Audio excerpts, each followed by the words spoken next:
Brought to you by Probo.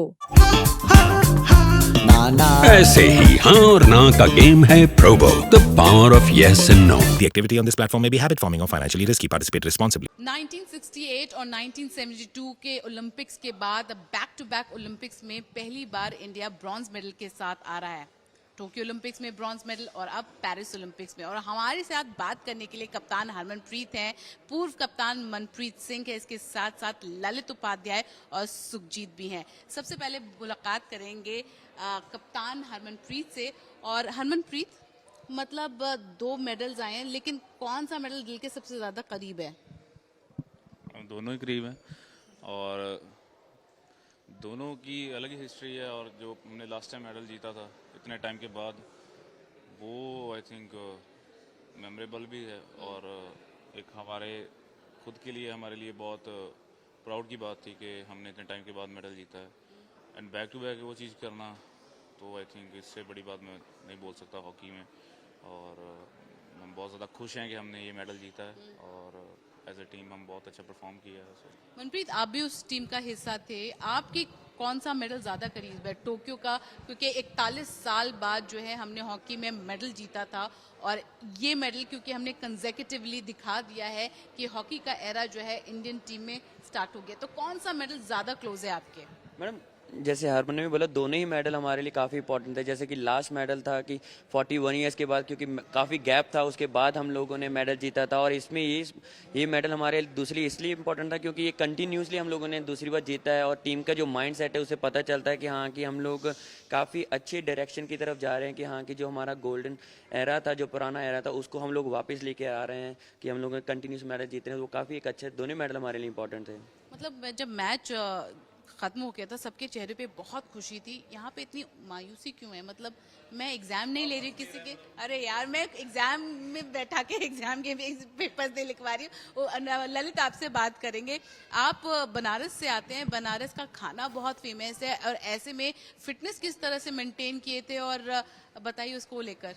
Madam, Banaras में खाने के अलावा बहुत कुछ फेमस है, और आपको तो शाहिद सर की भी बात करेंगे। कितनी बड़ी इंस्पिरेशन थे शाहिद सर आपके लिए? जी बहुत, मतलब मैंने पहले भी अपने इंटरव्यू में बताया था कि चैरिटी मैच में मैं बॉल कीपर था, तब उनको मैं सुनता था कि ड्रिबलिंग किंग माना जाता है इनको। और 1980 का जो मॉस्को ओलंपिक्स था, उसमें भी गोल्ड जब टीम जीती थी उसके बेस आते हैं। तो शाहिद सर का नाम बस यही हम लोग सुने थे कि इनसे अच्छा ड्रिबलिंग कोई नहीं करता था। हम लोग तो उस टाइम नहीं समझ पाते थे वो सब चीज़ें। और बनारस में उनका नाम बहुत ही इज्जत के साथ और बहुत ही मतलब सम्मान के साथ लिया जाता था। और हम लोग जब भी आते थे, हॉकी के नाम हम लोग ये सोचते थे कि हम लोग भी उनकी तरह अगर बनने की कोशिश भी करें तो शायद इंडियन हॉकी में कोई कंट्रीब्यूशन दे सकते हैं। शायद हॉकी में मतलब देश में कुछ मेडल पाने का मतलब एक हम लोगों के लिए भी अवसर मिल सकता है। और रही बात बनारस की बात करें तो मैडम, मैं पहले भी बोलता था, आज ही बोलता हूँ कि हम सब बाबा भोलेनाथ के भक्त हैं। वहाँ पे हर एक आदमी वहाँ पे बाबा भोलेनाथ में विश्वास रखता है। और मैं लास्ट टाइम भी आया था तो वहाँ पे गया था मेडल लेके और मंदिर में, और आज भी इस बार भी जाऊँगा तो मैं मंदिर जाऊँगा मेडल लेके। आपने भोलेनाथ का नाम लिया, ओलंपिक जाने से पहले आपने दर्शन किए थे? जी हाँ, मैं जाने से पहले भी दर्शन करके गया था। मेरा ये रहता है, मैं जब भी जाता हूँ जरूर करता हूँ। इस टाइम तो सावन चल भी रहा है। हाँ। तो बाबा भोलेनाथ का हम लोग मानते हैं, पूरा रहता है सावन के टाइम, पूरे वहाँ पे भीड़ लगी रहती है। मैं यहाँ पे सबसे पूछना चाहूंगी आप सभी से, मनप्रीत से, हरमनप्रीत से, सुखी से, आपसे, कि यहाँ पर ड्रेसिंग रूम का कल्चर किस तरह से था? क्योंकि मुझे अंदर की बात पता चल गई है कि सृजेश का पोस्टर लगाया गया था, क्योंकि ऑब्वियसली क्योंकि लास्ट ओलंपिक था, इसके बाद रिटायरमेंट कर रहे थे, ले रहे थे, तो किसकी थिंकिंग थी, किसकी सोच थी कि हाँ सृजेश का एक पोस्टर ड्रेसिंग रूम में लगाया जाए? पहले ये बताएगा सुखी, किसने लगाया? नहीं, देखिए, सृजेश भाई साहब के बारे में जितना कहा जाए उतना कम है। इज ए लेजेंड, और जो उन्होंने एक कंट्री को मतलब हॉकी खेल के जो कंट्रीब्यूट किया है वो स्पीचलेस है। और दूसरी चीज़ ये भी है कि अगर लास्ट राइड है उनका तो एक पॉजिटिव नोट पे ख़त्म करना चाहिए। एक जो एग्जाम्पल उन्होंने सेट करके जा रहे हैं, वो एक आने वाली जनरेशन को भी उनसे इंस्पायर होना चाहिए कि हाँ, कैसे हॉकी खेल के और कैसे एक स्पोर्ट्स के थ्रू कंट्री को कंट्रीब्यूट किया जाता है और कैसे एक लेगेसी कायम की जाती है। और उसके साथ ये बोलूँगा कि वो आइडिया सब लोग बैठे हैं यहाँ पे, कोचेस, कोचिंग स्टाफ, सबका ये आइडिया था कि एक वहाँ पे लगे जिससे कि हम लोगों को ये याद दिलाया जाए कि हम लोग यहाँ पे किस मिशन के लिए हैं और किसके लिए हैं और क्या और हमें एक्स्ट्रा करना चाहिए। तो क्योंकि थोड़ा थोड़ा अगर कोई अपना एक्स्ट्रा भी करेगा तो डेफिनेटली चेंज होगा मेडल का कलर। जी हाँ ये बात बिल्कुल। है। और जैसे कि हमने अमूमन देखा है कि हर एक खेल में, चाहे वो क्रिकेट हो, फुटबॉल हो, ड्रेसिंग रूम का अलग एक रिचुअल होता है। जैसे आपने क्रिकेट में देखा होगा कि कैसे गेम के बाद जो है मेडल्स दिए जाते हैं बेस्ट फील्डिंग, बेस्ट कैच के। तो यहाँ पे कुछ ऐसा रिचुअल हो रहा था। सुखी और मनप्रीत, अगर आप थोड़ा बता सकें तो। हाँ जी ज़रूर मैम। जैसे ड्रेसिंग रूम में जैसे हमारे एशियन चैम्पियन ट्रॉफी जो गोल्ड मेडल था उसकी तस्वीर थी, और एशियन गेम्स में उसकी मतलब हमारा गोल्ड मेडल की तस्वीर थी। उस पे हम मतलब अच्छा मोटिवेट हो रहे थे उन चीज़ों को देखकर, और हमें यही था कि हम वो फ़ोटो को देखकर हम इमेजिन कर रहे थे कि हम अभी भी इस बार ओलंपिक्स में हम गोल्ड मेडल लेकर आएंगे। और आप बताइए कि किस तरह से अलग अलग रिचुअल्स होते थे टीम को बूस्ट अप करने के लिए, मोटिवेट करने के लिए, क्योंकि जिस तरह से हम सेमीफाइनल में जो है अनफॉर्चुनेटली हम जीत नहीं पाए, फाइनल तक नहीं पहुंच पाए, लेकिन टीम ने बहुत शानदार तरीके से वो मैच भी खेला था। तो किस तरह से ब्रॉन्ज मेडल मैच के लिए टीम ने एक दूसरे को मोटिवेट किया था? क्योंकि मैं एक दो खिलाड़ी से बात कर रही थी तो उन्होंने यही कहा था बहुत मुश्किल था, रात को जब हम वापस गए तो सोच वापस आ रही थी उस मैच को लेकर। तो किस तरह से आप लोगों ने एक दूसरे को मोटिवेट किया था उस मैच के बाद? क्योंकि मैडम हमारा इस बार मिशन था कि हमें फाइनल में गोल्ड जीतना है और फाइनल ज़रूर खेलना है ना। तो बट खेल भी वैसे ही रहे थे, पूरी टीम ही बहुत अच्छा प्रदर्शन कर रही थी। स्टार्टिंग से लेके लास्ट सेमीफाइनल तक पूरी टीम ने 100% दे रही थी, बहुत अच्छा खेल रहे थे। ऑस्ट्रेलिया को बीट किया था हम लोगों ने, और जो क्वार्टर फाइनल हुआ था वो बहुत अच्छा हुआ था। तो सभी निराश थे क्योंकि हम लोग एक स्टेप दूर थे फाइनल के, ना। तो काफ़ी निराश थे। उसके बाद तो सभी डिसअपॉइंटेड थे कि यार हम लोग इतना पास में होके हम लोग अभी लूज़ किया, क्योंकि वो भी मैच हम लोग काफ़ी अच्छा खेले, बहुत पास में से हम लोगों ने वो मैच चुका हमारे से। तो उसके बाद हमने जब नेक्स्ट डे हमारा रेस्ट था उस पर सभी प्लेयर इकट्ठा हुए, जितने प्लेयर थे, पुराने प्लेयर थे, सीनियर लीडरशिप जो ग्रुप थे, जूनियर प्लेयर थे, सभी ने अपना अपना दिया कि यार हम लोग कि इतना सेक्रीफाइस करके हम लोग यहाँ तक आए हैं कि अब हमारे पास अभी भी 60 मिनट्स हैं, हम लोग अभी भी यहाँ से ब्रॉन्ज मेडल ज़रूर जीत के जा सकते हैं। कि उसी लिए हमारे पास लास्ट 60 मिनट है, इसमें हम लोग पूरा 100% दें। ये ना हो कि बाद में जब हम लोग वापस चले जाएं तो ये कहें कि यार काश मैं उस मैच में अपना ये कर सकता था, हम लोग ब्रॉन्ज ही जीत जाते। तो वो हम लोग काश नहीं चाहते थे। तो इसीलिए स्टार्टिंग से लेके लास्ट विसल तक सभी का माइंड सेट यही था कि हमें अपना 100% देना है। और हरमनप्रीत, आपसे बात करेंगे, ये सरपंच का नाम किसने दिया है? यहाँ पर कोई टीम मेंबर है जिसने दिया है क्या? किसने दिया, क्यों दिया, ये बताइए, इसका राज बताइए। हमारे तनेजा बाजी है ना, तनेजा बाजी हैं, उन्होंने दिए हैं। और उनके साथ जुगराज भाजी भी थे, आई थिंक वीरेन भाई थे। हाँ, वीरेंद्र स्कीना। जी। और आई थिंक वहीं से स्टार्ट हुआ है और बस अभी चल रहा है मैडम। और बाकी आप सारे टीम मेंबर्स सरपंच नाम से ही बुलाते हैं? नहीं नहीं नहीं, तो क्या नाम से बुलाते हैं? हरमन नाम से बुलाते हैं। सो कि आपसे बात करना चाहेंगे, 2017-18 का एक पीरियड था जहां पर बहुत मेजर इंजरी हुई थी, और उसके बाद जो है आपको लगा था कि आप एक दिन ओलंपिक खेलेंगे, टीम के लिए मेडलिस्ट होंगे, मेडल लेकर वापस आएंगे। वो फेस किस तरह से था, उसको डिफाइन करके बताइए। बिल्कुल मैम, मैंने और मेरे फादर साहब ने शुरू से मेरा गोल था कि मैं अपने इंडिया टीम को रिप्रेजेंट करूं। और उस इंजरी के बाद मेरे अप एंड डाउन बहुत आए मेरी लाइफ में, और मैंने बहुत कुछ सीखा उस इंजरी के बाद। तो फिर मैंने जब मैं घर चला गया था और मैंने फिर अपना मतलब प्रैक्टिस और शुरू कर दी। तो फिर उसके बाद मैं 2022 में फिर मैंने बैक किया नेशनल टीम में मैं। तो वो फेस किस तरह से था? कभी ऐसा लगा था कि यार मैं कभी हॉकी नहीं खेल पाऊंगा, मुझे करके दिखाना है? या घर से जब वापस आप हॉकी में आए तो माँ के दिल में या फादर के, पेरेंट्स के दिल में डर होता है कि यार बच्चा फिर से जा रहा है, कुछ डर था? नहीं, ऐसा तो मैम बिल्कुल नहीं था, क्योंकि मुझे मेरे फादर साहब मुझे मतलब हर टाइम मुझे मोटिवेट करते थे। तो जब मैं इंजरी पर था, तो जब मैं घर बैक चला गया था तो मुझे ऐसे हो गया था कि शायद मैं अभी नहीं खेल पाऊंगा, क्योंकि मेरी लेफ़्ट लेग थी वो बिल्कुल काम करना बंद कर गई थी। तो 4-5 महीने मेरे बहुत ज़्यादा मुश्किल थे मेरी लाइफ के। वो मेरा मतलब लाइफ का वो डिफ़िकल्ट पार्ट था मेरी आज तक का। तो मैंने उस टाइम पीरियड्स में मैंने बहुत कुछ सीखा अपनी लाइफ जी में। बिल्कुल। आप से बात जानना चाहेंगे ललित, मैच के बाद बहुत ज़्यादा इमोशनल आप हो गए थे और एक चीज़ आपने बहुत अच्छी कही थी कि हॉकी जो है यहाँ पर या फिर मजबूरी या फिर पैशन के कारण सीखी जाती है, तो उसके बारे में थोड़ा सा बताइए, क्या मजबूरी होती है, किस तरह से लोग निकल कर आते हैं, उसके फाइटिंग ऑड्स, मतलब इतना सब कुछ करने के बाद भी हम इतना अच्छा खेलते हैं। मैम मतलब उसका यही है, मतलब कि जैसे फैमिली से हम बिलोंग करते हैं, ठीक है, हम बहुत ज़्यादा, हम लोग भी पता था कि फैमिली बैकग्राउंड के अकॉर्डिंग ही हम जो भी करते हैं, मैं करूँ या कोई भी स्पोर्ट्स पर्सन जब स्टार्ट करता है, मैंने अपना एग्जांपल दिया था कि हमारे यहाँ हॉकी इतना था कि बस लोगों में ये था कि इंडिया बहुत बड़े प्लेयर होते हैं वही खेल पाते हैं, नहीं तो अदरवाइज जॉब लगी जाती है। और उसके जो जर्नी स्टार्ट होती है तो बहुत ज़्यादा उसमें भी फाइनेंशियल स्ट्रगल आता है, फिर उसके बाद कभी शूज़ नहीं होते, कभी हॉकी नहीं होते, ये सब चीज़ें होती हैं।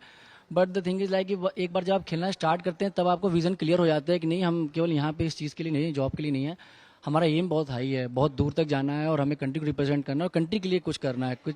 तो वो चीज़ें जब आपके दिमाग में आ जाती हैं फिर आप अपने आप को स्टॉप नहीं करते हैं, क्योंकि सारे हडल्स फिर आप पार करते हैं और सब उस जर्नी के लिए, मतलब सब उस जर्नी में आता है। तो यही सब चीज़ें हैं और जाहिर सी बात है हॉकी मैम एक इमोशन ही है, क्योंकि जब हॉकी में हम जीत के आते हैं तो हम जीतते, जब क्या खेलने ही जाते हैं तभी पूरे कंट्री का हम प्यार देखते हैं, सपोर्ट देखते हैं। हम तो खेलने में बिजी रहते हैं, मतलब जो हमें फीडबैक आते हैं उस टाइम तो हमें पता चलता है कि लोगों के दिल में हॉकी बसी हुई है। लास्ट टाइम भी लोगों ने खुल के सपोर्ट किया था, प्यार दिया था, और इस बार भी मतलब क्या ही बताऊँ मैं।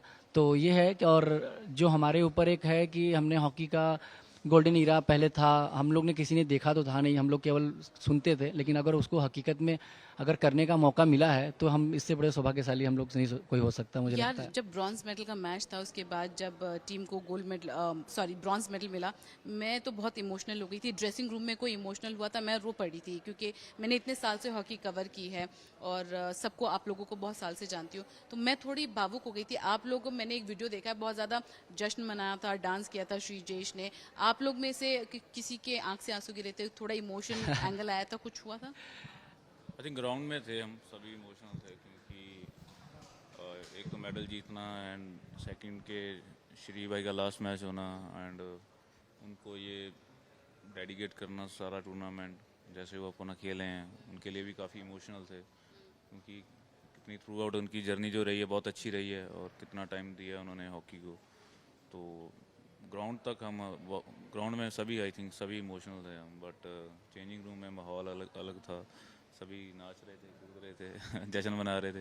पूरी रात जश्न मना था या और कुछ प्लान भी किया है आगे जाके, या वहाँ पे आईफल टाइप पे जाके थोड़ा जश्न मनाने का मौका मिला? टाइम नहीं मिला मैडम इतना तो अभी, क्योंकि नेक्स्ट डे ट्रैवलिंग था हमारा और फिर आज का दिन आपको पता है सारा बिजी चल रहे हैं, तो बस कल जा रहे हैं, घर की तरफ जा रहे हैं। तो घर पे तो जश्न का माहौल सबका होगा, कितना एक्साइटेड है कि हाँ फाइनली अब जा रहे हैं, घर जा रहे हैं, मेडल दिखाएंगे मम्मी पापा को, घर वालों को, सबको। कितना एक्साइटमेंट। आपकी तो फैमिली वहाँ पे थी, आपकी बेटी छोटी है, आपकी वाइफ भी हैं, वो भी थे वहाँ पे, तो आप लोग कितने एक्साइटेड है घर जाकर जो फैमिली मेम्बर से मिलने के लिए?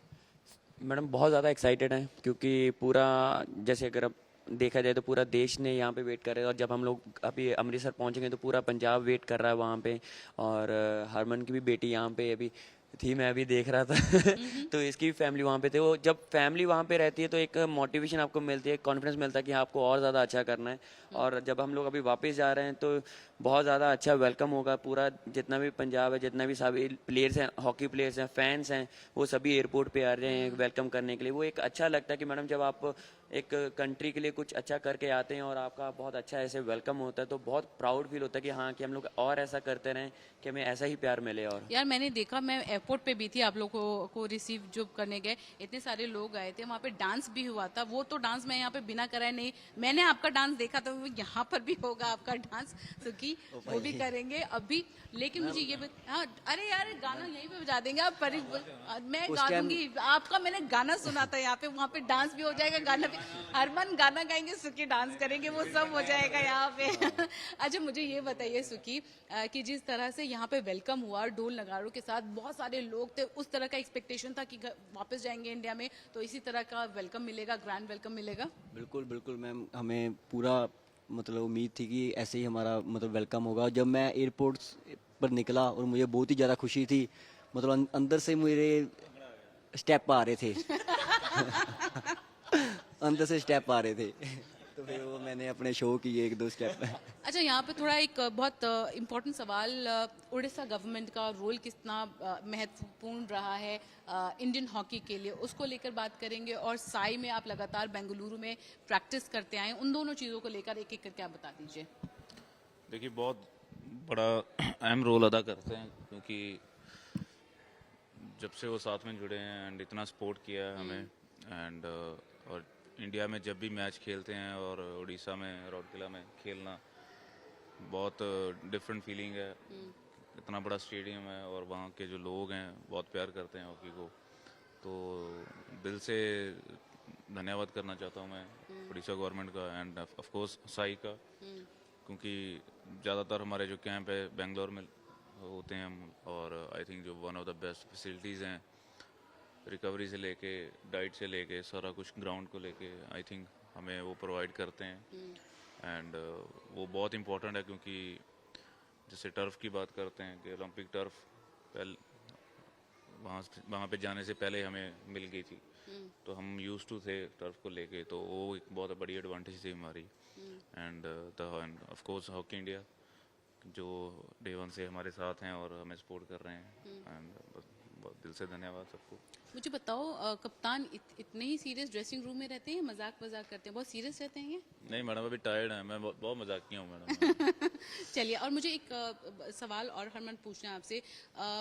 वर्ल्ड कप जिस तरह से आपने उम्मीद की थी उस तरह का वर्ल्ड कप शायद नहीं हो पाया था आपका पर्सनल, लेकिन पर्सनल लेवल पे, इंडिविजुअल लेवल पे ये ओलंपिक आपके लिए आप किस तरह से डिफाइन करोगे? वहाँ पे अगर हम नहीं अच्छा कर पाए थे तो एज ए टीम ने नहीं अच्छा हम कर पाए, और यहाँ पे अच्छा किया तो एज ए टीम अच्छा किया madam. That's it. That's very good कि एज अ टीम जो है यहाँ पर ओलंपिक, जब हॉकी की बात आती है इंडिविजुअल लेवल पे नहीं हम सोचते हैं। उस शूट आउट में सबके दिमाग में क्या चल रहा था? ग्रेट ब्रिटेन वाला मैच बहुत अहम था, उस शूट आउट में सुखी आपके माइंड में क्या चल रहा था, आप बताइए थोड़ा सा। जैसे मैम हमारा जब अमित रोहित दास प्लेयर उनको रेड कार्ड हो गया था, तो हमने 43 मिनट हमने डिफेंस खेली है पूरी टीम ने, तो अच्छा परफॉर्म था। और उसके बाद जब लास्ट जब विसल बजी मैच फिनिश हुआ, तो हमें और भी ज़्यादा हौसला हो गया कि हम जीत सकते हैं। तो फिर जैसे हमारे प्लेयर और सभी ने मतलब एक माइंड सेट होकर मतलब मोटिवेट किया कि अब अपना जो हमारा मतलब प्रेशर को वो करना है कि हमने अच्छा परफॉर्म मतलब कोच और कप्तान से क्या मैसेज मिला था जब हम शूट आउट में जा रहे थे? कि जो अपनी बेस्ट जो शूट आउट है वही लगानी है, तो हमने वही लगाई। मैम आप बताना चाहेंगे कि हरमन ने क्या एडवाइस दी थी उस टाइम, क्या माइंड में चल रहा था? देखिए, सुखी ने ऑलरेडी बताया कि जब अमित को रेड कार्ड हुआ, जो कि हम एक्सपेक्ट नहीं कर रहे थे, सो जो एज ए टीम हमने पहले भी डिसाइड किया था कि हम मतलब ये नॉकआउट मैच का स्टार्टिंग की था, हम भले ही 2-0 से लूज़ करें या 2-0 से विन करें, हमारा एटीट्यूड सेम रहेगा। और ऐसा इंसिडेंट होने के बाद सब ने स्टेप अप किया। हरमन ने भी बोला सबको कि नहीं, जो हो गया अब उसको हम चेंज नहीं कर सकते हैं। इवन श्री भाई भी सबको लिफ्ट अप कर रहे थे, कोच भी सबको बाहर से बोले, सारे प्लेयर दूसरे से आंख में आंख डाल के बात यही कर रहे थे कि अब जो हो गया उसको हम लोग चेंज नहीं कर सकते हैं। तो उसमें ये था कि उसके बाद सबको ये हो गया था कि हम लोगों को हार के नहीं निकलना है। हम लोगों के दिमाग में ये था कि हम जितना डिफेंस हो सकता है पूरा फुल करेंगे। एक एक बंदे ने अपना मतलब पूरा 110% दिया। उसके बाद जैसे ही मतलब मैच ड्रा हुआ, फाइनल विसिल हुए, हम सब ने ये कहा कि जब हम लोग वहाँ से यहाँ तक मैच ला सकते हैं तो हमें फाइनल अपना कैरेक्टर शो करना पड़ता है, क्यों हम लोग यहाँ पे हैं। जो भी शूट आउट मानने जा रहा है XYZ, हमें कोई फर्क नहीं पड़ेगा, लेकिन आप अपना बेस्ट दो, बिना माइंड में कुछ डाले हुए। कि अगर हम एक तरफ से देखा जाए तो उनके मुंह में से मैच निकाले थे हम लोगों ने, और हमें अपना कैरेक्टर शो करना था कि we are Indians and we are better, और हमने यहाँ पे जीतने के लिए आए हैं। तो वो बहुत अच्छा था, और जाहिर सी बात है कि हमें एग्जीक्यूट करना ही था उस दिन। सरपंच साहब, आपसे एक सवाल पूछना, डर लग रहा है आपसे सवाल पूछने में, पूछो सवाल। एक सवाल है क्योंकि आप नहीं मैडम, इतना भी नहीं है, बड़ा इमोशनल है ये। हाँ। तो सरपंच सर से एक सवाल पूछना है कि जब हमने ब्रॉन्ज मेडल जीत भी लिया था, उसके बाद जो आपने एक चीज़ कही थी कि इस मैच को लेकर भी बात की थी कि सर कटा देंगे और उसके बाद ये जीत ज़रूरी है, उसको लेकर थोड़ा मुझे बताइए क्या था। और एक और चीज़ आपने बोली थी कि जिस तरह से क्रिकेट को इस देश में प्यार मिलता है, आइए फिर से fall in love with hockey, वो उम्मीद अभी बाकी है और आपको लग रहा है वो जो है क्रिकेट के लेवल पे हम हॉकी को लेके आ चुके, लगातार जो है 2 ओलंपिक्स में हमें मेडल मिला है। जी, पहली बात तो ऑफ कोर्स अगर आप इंडिया को रिप्रेजेंट कर रहे हो एंड आप इतने कैपेबल हो, तो आपको अगर जीतने के लिए, मेडल के लिए अपने आप को दांव पे भी लगाना हो तो हम लगाएंगे मैडम, इसमें कोई शक नहीं है। और दूसरी रही बात मैडम, मैं नहीं सोचता कि हमें किसी के साथ भी हमको कंपेयर करना चाहिए, क्योंकि वो भी इंडिया को रिप्रेजेंट कर रहे हैं। बस मेरी लोगों से ये गुजारिश है कि आप हर एक गेम को सपोर्ट करें। मैं ये नहीं बोल रहा कि भाई हॉकी को करें, अब सबको, क्योंकि प्लेयर की लाइफ बहुत मायने रखती है। प्लेयर अपनी लाइफ में बहुत कुछ देखता है, बहुत कुछ स्ट्रगल करता है, बहुत कुछ सेक्रीफाइस करता है। बस एक चीज़ का वो भूखा रहता है कि जो उसके देशवासी हैं, देश के लोग हैं, वो सपोर्ट कर रहे हैं कि नहीं। तो मेरी सबसे यही रिक्वेस्ट है कि आप प्लीज़ सबको सपोर्ट करें, सबको एक बराबर रखें, वो सही रहेगा। जी हाँ, बिल्कुल। पूरे इंडिया ने, पूरे हिंदुस्तान ने हॉकी को दिल दे दिया बहुत पहले ही है और हम चाहते हैं इसी तरह से जो है हॉकी पूरी इंडिया में लोग देखें, प्यार करें। और अब तो हॉकी लीग का भी शुरुआत होने वाला है, लेकिन ख़त्म होने से पहले जैसे कि हमने प्रॉमिस किया है, सुकी डांस करेंगे, हरमन गाना गाएंगे। और अभी तो यार एक तो डांस बनता है क्योंकि मेडल आया है और हमने एयरपोर्ट पे भी सुकी को डांस करते देखा है, भंगड़ा पाते देखा है। तो वो भंगड़ा तो मनप्रीत और सुकी तो अरे कम ऑन सुकी तो आपको करना ही पड़ेगा, थोड़ा सा तो लगेगा ही लगेगा, है ना, अंदर से आ रहा है। और चकदे पर एक थोड़ा सा तो बनता है। चलिए वो गाना भी बजा रहे हैं आपके लिए। देखिए यहाँ पे गाना भी बजेगा और सुकी जो है भंगड़ा भी करके दिखाएंगे आपको। चलिए आ जाएगा भाई, चलिए आप तो जाओ ना मैडम, अरे आप मोटिवेट चलिए करो। चलिए चलिए उठ आप जाइए, मोटिवेट करो उठिए उठिए, अरे आप उठो, आप बताओ ना। कम ऑन ये तो बनता है। यही था। अब यार कम ऑन, ये तो बनता है। अरे मैं तो कर रही हूँ। Thank you so much. तो ये थे हमारे हॉकी टीम जिन्होंने लगातार 2 ओलंपिक मेडल में 2 ओलंपिक्स में मेडल जीता है और उम्मीद करते हैं 2028 ओलंपिक्स में भी, लॉस एंजलिस में भी इसी तरह से कमाल करके वापस टीम आएगी और वहां पर मेडल का कलर जरूर बदलेगा। Thank you so much.